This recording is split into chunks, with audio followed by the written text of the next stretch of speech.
2500 plus प्रश्नों की श्रृंखला में अगला प्रश्न है, ताप का एसआई मात्रक क्या है?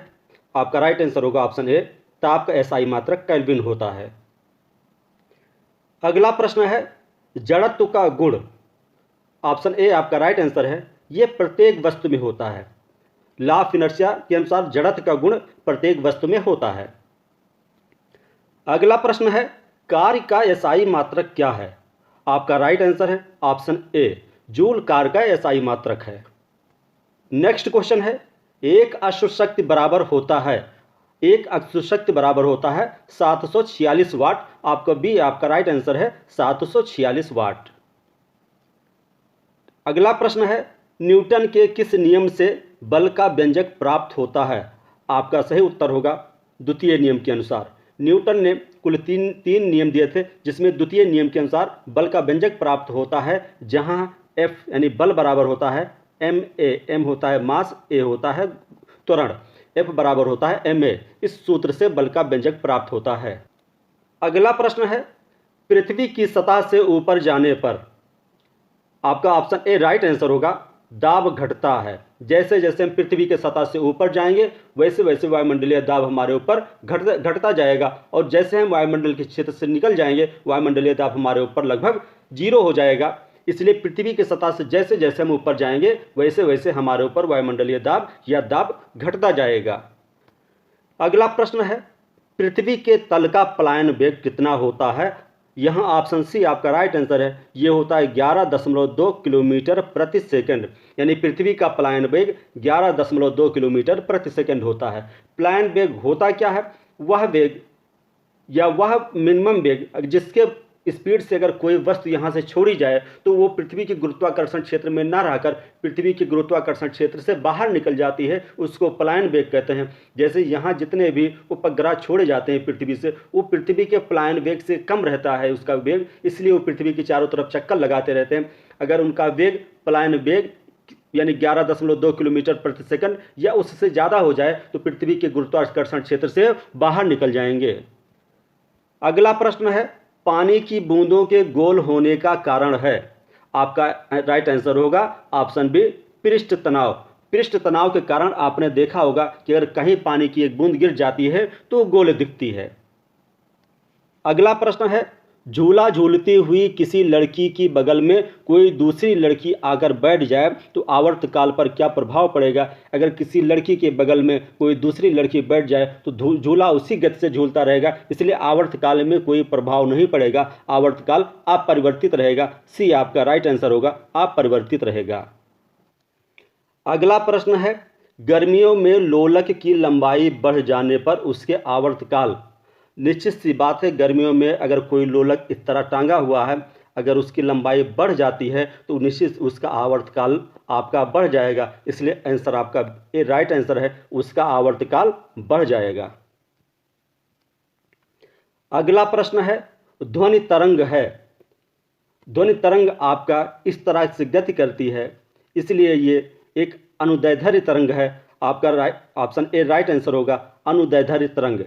तरंग या तो अनुदैर्ध्य होती हैं या तो अनुप्रस्थ होती हैं, इसमें ध्वनि जो होती है वो अनुदैर्ध्य तरंग है, जबकि प्रकाश वो अनुप्रस्थ तरंगों की तरह बढ़ता है। अगला प्रश्न है, अनुप्रस्थ तरंगें किस माध्यम में उत्पन्न की जा सकती हैं? यहाँ जितने भी उत्तर दिए हुए हैं उसमें से आपका राइट आंसर होगा ऑप्शन बी, सिर्फ ठोस माध्यम में। अनुप्रस्थ तरंगें सिर्फ ठोस माध्यम में ही पैदा की जा सकती हैं, क्योंकि अगर द्रव में देखा जाए तो द्रव में पानी इस तरह कोई होता है, इस तरह अनुपस्थ तरंगें इसमें नहीं उत्पन्न की जा सकती हैं और गैस में भी नहीं की जा सकती है। आपका राइट आंसर होगा ऑप्शन बी, सिर्फ ठोस में। अगला प्रश्न है, अनुदैर्ध्य तरंग किस माध्यम में उत्पन्न की जा सकती है? तो आपका राइट आंसर होगा ऑप्शन डी, तीनों माध्यम में, ठोस में भी, द्रव में भी और गैस में भी। अगला प्रश्न है, आवृत्ति का मात्रक होता है? आपका राइट आंसर है ऑप्शन ए, आवृत्ति का मात्रक हर्ट्ज होता है। नेक्स्ट क्वेश्चन है, शुष्क वायु में ध्वनि की चाल होती है? शुष्क वायु में ध्वनि की चाल 332 मीटर प्रति सेकंड होती है। ऑप्शन सी आपका राइट आंसर होगा, 332 मीटर प्रति सेकंड।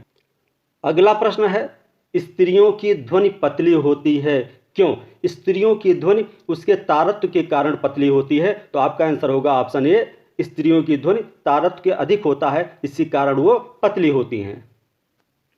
अगला प्रश्न है, स्पष्ट प्रतिध्वनि सुनने के लिए श्रोता एवं प्रवर्तक के बीच कितनी दूरी होनी चाहिए?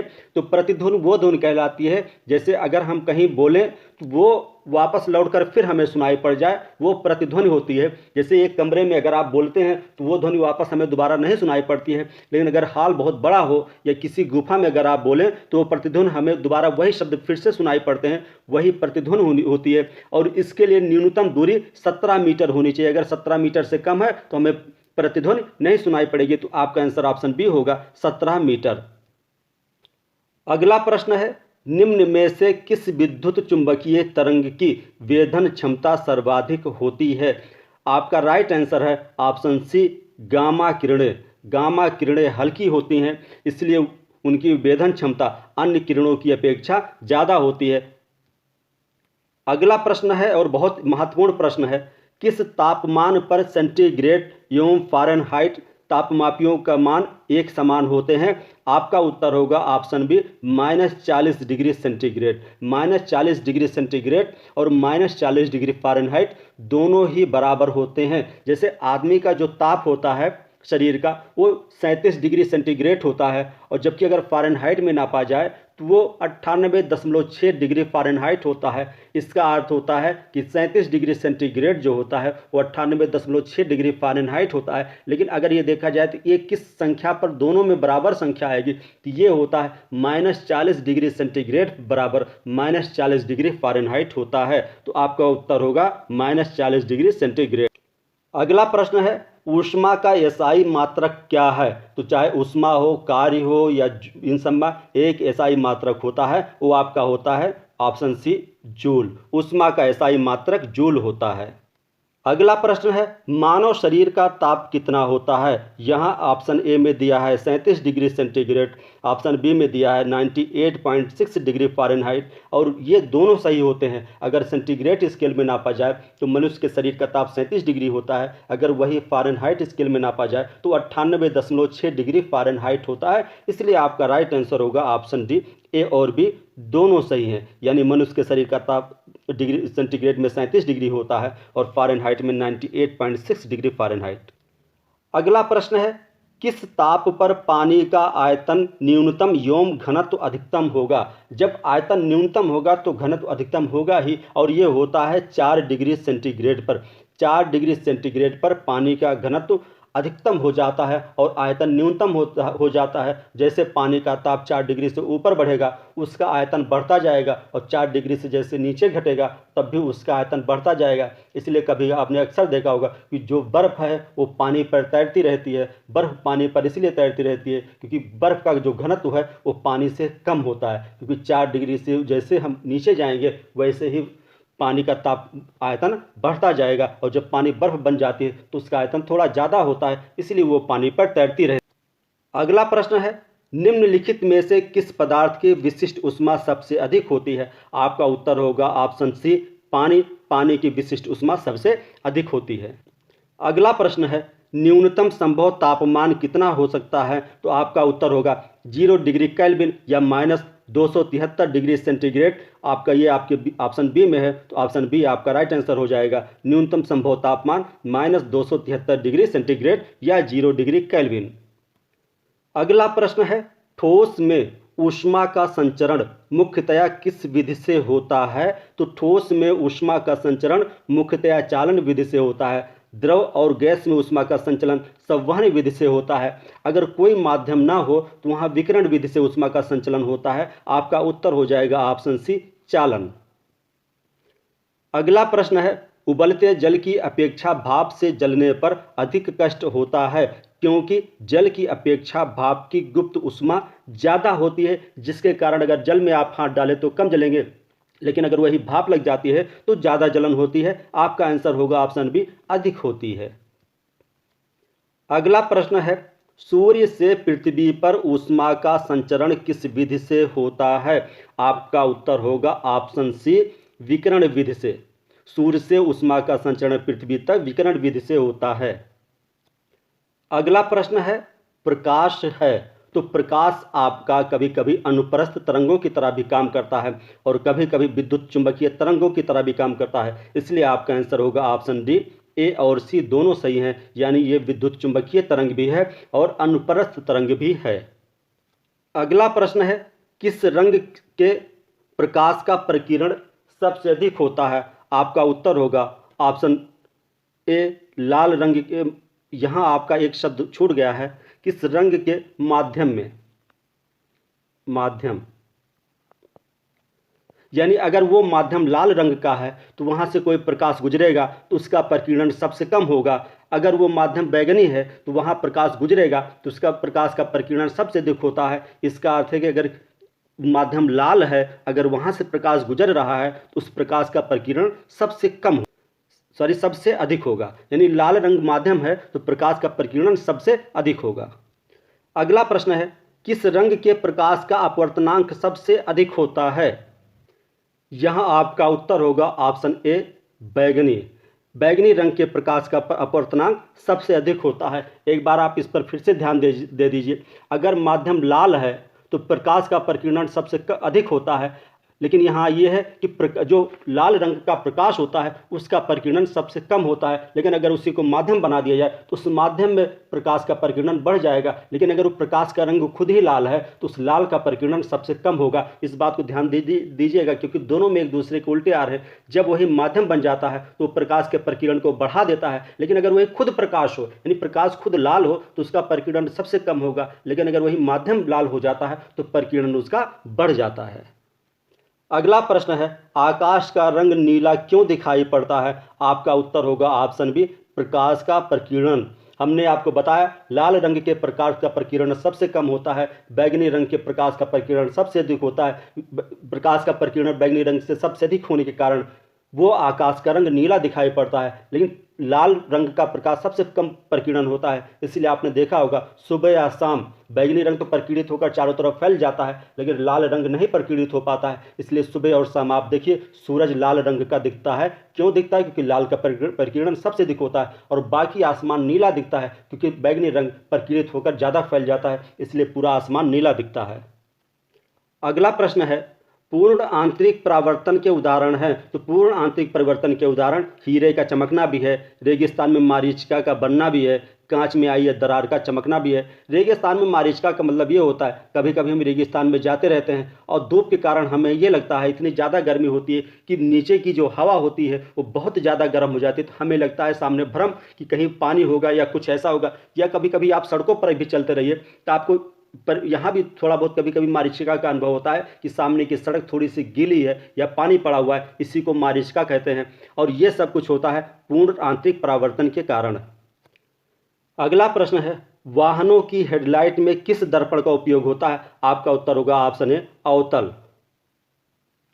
अगला प्रश्न है, वाहनों के पीछे का दृश्य देखने के लिए चालक की सीट के पास किस प्रकार के दर्पण का उपयोग किया जाता है? आपका उत्तर होगा ऑप्शन बी उत्तल दर्पण। उत्तल दर्पण का प्रयोग इसलिए किया जाता है क्योंकि जिससे पीछे की बहुत ज़्यादा दूर की चीज़ें उस दर्पण में छोटे रूप में दिखाई पड़ जाएं, इसलिए वहाँ उत्तल दर्पण का प्रयोग किया जाता है। अगला प्रश्न है, आकाश में तारे टिमटिमाते क्यों दिखाई पड़ते हैं? आपका सही उत्तर होगा ऑप्शन ए प्रकाश के अपवर्तन के कारण। प्रकाश के अपवर्तन के कारण आकाश में तारे टिमटिमाते हुए दिखाई पड़ते हैं।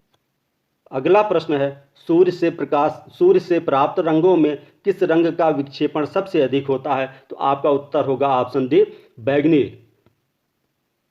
अगला प्रश्न है, प्राथमिक रंग किससे कहते हैं? तो प्राथमिक रंग 3 होते हैं, एक होता आर, एक होता है बी, एक होता है वाई। यानी आर बी वाई यही प्राथमिक रंग हैं, आर बी जी यही प्राथमिक रंग है। यहाँ प्राथमिक रंग 3 होते हैं, यानी लाल, नीला, हरा, ये तीनों आपके प्राथमिक रंग है। तो याद कर लीजिए RBG।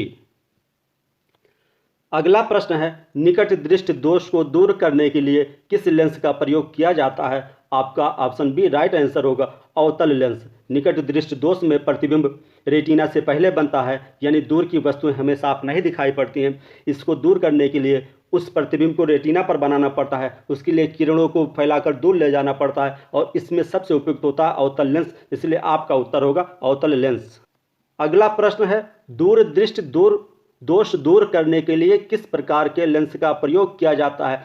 तो दूरदृष्टि दोष में जो प्रतिबिंब बनता है वो रेटिना के बाद बनता है और यहाँ नज़दीक की वस्तुएं दिखाई नहीं पड़ती हैं, उस प्रतिबिंब को पहले लाकर रेटिना से पहले बनाना पड़ता है, इसलिए वहाँ उत्तल लेंस का प्रयोग करना पड़ेगा जिससे किरणें सिकुड़ जाएं और प्रतिबिंब रेटिना से पहले बन जाए। तो दूर दृष्टि दोष को दूर करने के लिए उत्तल लेंस और निकट दृष्टि दोष को दूर करने के लिए अवतल लेंस। दूर दृष्टि दोष में निकट की वस्तुएं नहीं दिखाई पड़ती हैं साफ, और निकट दृष्टि दोष में पास की वस्तुएं साफ नहीं दिखाई पड़ती हैं। दूर दृष्टि दोष में पास की वस्तुएं साफ नहीं दिखाई पड़ती हैं।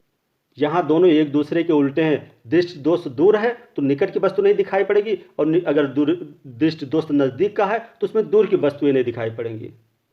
अगला प्रश्न है, अंतरिक्ष यात्री को आकाश का रंग कैसा दिखाई पड़ेगा? अंतरिक्ष में कोई हवा होती नहीं है, इसलिए वहाँ आकाश बिल्कुल काला ही दिखाई पड़ेगा। आपका उत्तर होगा ऑप्शन डी, काला। अगला प्रश्न है, प्रतिरोध का मात्रक होता है? ऑप्शन बी आपका राइट आंसर है, ओम। प्रतिरोध का मात्रक ओम होता है। अगला प्रश्न है, निम्न में से कौन अर्धचालक यानी सेमीकंडक्टर है? तो यहाँ सिलिकॉन भी सेमीकंडक्टर है और जर्मेनियम भी आपका सेमीकंडक्टर है, तो आपका उत्तर हो जाएगा ऑप्शन डी, ए और बी दोनों।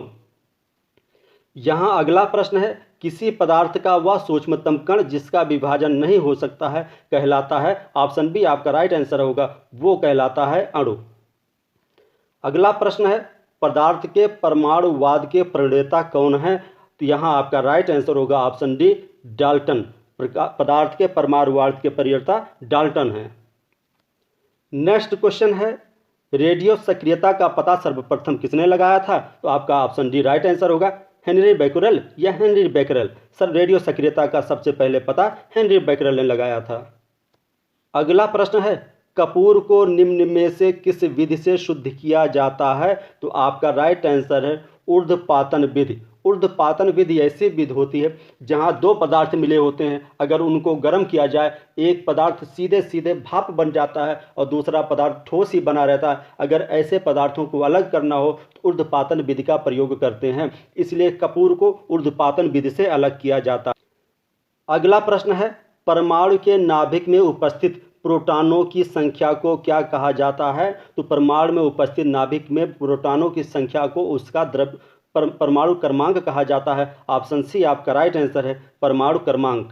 जैसे अगर मान लीजिए कोई भी पदार्थ है या कोई भी तत्व है वो आवर्त सारणी में जिस स्थान पर है तो इसका अर्थ ये हुआ कि अगर वो पहले स्थान पर है तो उसमें इसका अर्थ ये हुआ उसका परमाणु क्रमांक 1 है, और जिसका परमाणु क्रमांक 1 है इसका अर्थ ये है उसके नाभिक में एक ही प्रोटॉन पाए जाएंगे। जैसे हीलियम का परमाणु क्रमांक 2 है, हीलियम के नाभिक में 2 प्रोटॉन होंगे। यूरेनियम का आइसोटोप कई होते हैं, यानी उसके नाभिक में कई परमाणु न्यूट्रॉन पाए जाते हैं, लेकिन प्रोटॉन हमेशा उसके नाभिक में 92 ही होंगे। अगला प्रश्न है, सामान्य ताप एवं दाब पर विभिन्न गैसों के 1 ग्राम अणु का आयतन होता है? ये ऑप्शन डी आपका राइट आंसर है, इसको याद कर लीजिए, ये होता है 22.4 लीटर। अगला प्रश्न है, रेडियम की खोज किसने की? तो आपका राइट आंसर है रॉबर्ट पेरी और मैडम क्यूरी, इन दोनों ने मिलकर की थी। आपका राइट आंसर हो जाएगा बी डी, रेडियम की खोज रॉबर्ट पेरी और मैडम क्यूरी ने की थी। अगला प्रश्न है, निम्न में सर्वाधिक विलायक है? आपका उत्तर होगा ऑप्शन ए, जल। जल आपका सर्वाधिक विलायक है। अगला प्रश्न है, अम्ल का जलीय विलयन नीले लिटमस पेपर पर क्या प्रतिक्रिया देगा? अम्ल का जलीय विलयन नीले लिटमस पेपर को लाल कर देता है। आप एक चीज़ यहाँ याद कर लीजिए, ये कभी नहीं भूलेंगे कि बेस जो है वो ब्लू करता है, यानी बी बेस ब्लू करता है, एसिड रेड करेगा। तो करेगा किसको? जो उल्टा रहेगा, यानी नीले को ही तो लाल करेगा, इसलिए नीले लिटमस पेपर को एसिड लाल कर देता है। लेकिन अगर वो लाल लिटमस पेपर है एसिड उस पर कोई प्रभाव नहीं डालता है। लिटमस पेपर एक तरह से कागज़ आप जान लीजिए, अगर वो कागज़ लाल रंग का है उस पर आप 2 बूंद एसिड डाल दीजिए तो कोई प्रभाव नहीं पड़ता है। अगर वही लिटमस पेपर नीले रंग का है, अगर आप उस पर 2 बूंद एसिड डाल देंगे तो लाल हो जाएगा। और बिल्कुल ऐसे ही बेस के लिए होता है, बेस हमेशा ब्लू करता है, यानी अगर लाल लिटमस पेपर पर 1-2 बूंद बेस डाल दिया जाए तो उस लाल लिटमस पेपर को बेस ब्लू कर देगा, यानी क्षार उसको नीला कर देगा।